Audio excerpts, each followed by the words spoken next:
Vamos lá, recebi uma pergunta diferente, às vezes vocês fazem uma pergunta diferente para a cabeça da gente médica, eu tenho que organizar um pouquinho, né? Foi, Júlio, qual o primeiro sintoma de um desmaio, né?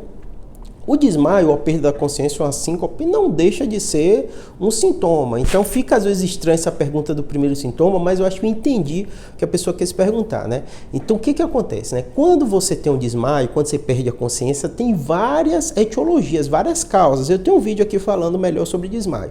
Então eu vou dizer que normalmente, das principais causas do desmaio, qual o sintoma que às vezes precede esse desmaio, né? Uma das causas que mais chama a atenção da gente é a síncope vasovagal. O que é isso? Tem pessoas que têm uma predisposição genética mesmo, né?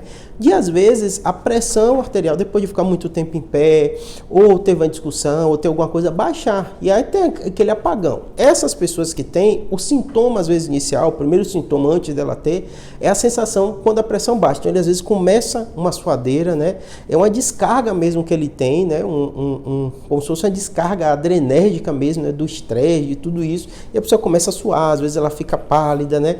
Às vezes ela tem alguns sentimentos, né? Uma sensação de que vai apagar, que a vista vai escurecer. Então, normalmente, nesses quadros, né, de vasovagal são os mais comuns, as primeiras sensações antes de você ter o desmaio.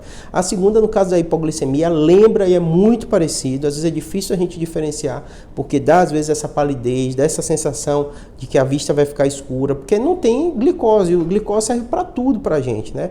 Então essa é uma segunda causa muito importante. A terceira causa importante são as causas das arritmias. Então às vezes antes do desmaio o paciente tem uma taquicardia, ele sente o coração acelerado, né? Ele tem um mal-estar antes, normalmente muito relacionado a essa sensação cardíaca, né? Às vezes até tem uma sensação de morte, né? Aquela sensação de que o coração vai parar, tudo isso. Essa costuma ser o pródromo, assim, antes um pouquinho dele ter um desmaio. A quarta causa, que é o que a gente mais lida, né? São as epilepsias, né? As crises, né? Então tem muita gente que não tem pródromo nenhum da epilepsia, já vem e desmaia, né? Mas muitos dos pacientes têm algumas sensações antes. Alguns sentem um frio na barriga, alguns sentem uma sensação que eles acham difícil de descrever, outros têm movimentos involuntários, outros têm movimentos mastigatórios, né? Outros têm uma sensação de que vai ter alguma coisa. Para vocês entenderem como é difícil, né? Porque assim, o que é a epilepsia? Um local, de repente, você tem um curto-circuito, a pessoa tem a crise convulsiva. Mas muitas vezes o paciente começa com a crise focal. Então, qualquer lugar do cérebro pode ser a origem. Então, pode ser visual, pode ser que eu falei essa sensação na barriga, né? Pode ser essa sensação de mal-estar. Todos esses são sintomas gatilhos para a pessoa ter a crise. Seria a quarta, né? E a quinta, né? Que geralmente pessoas que têm desmaio relacionados à ansiedade, né? Síndrome do pânico, tudo isso. Normalmente é num contexto que o paciente, na primeira vez não, mas depois ele começa a sentir uma sensação muito parecida até com as causas da arritmia, por isso que às vezes é difícil da gente diferenciar, coração batendo rápido, a sensação que não vai perder o controle, né?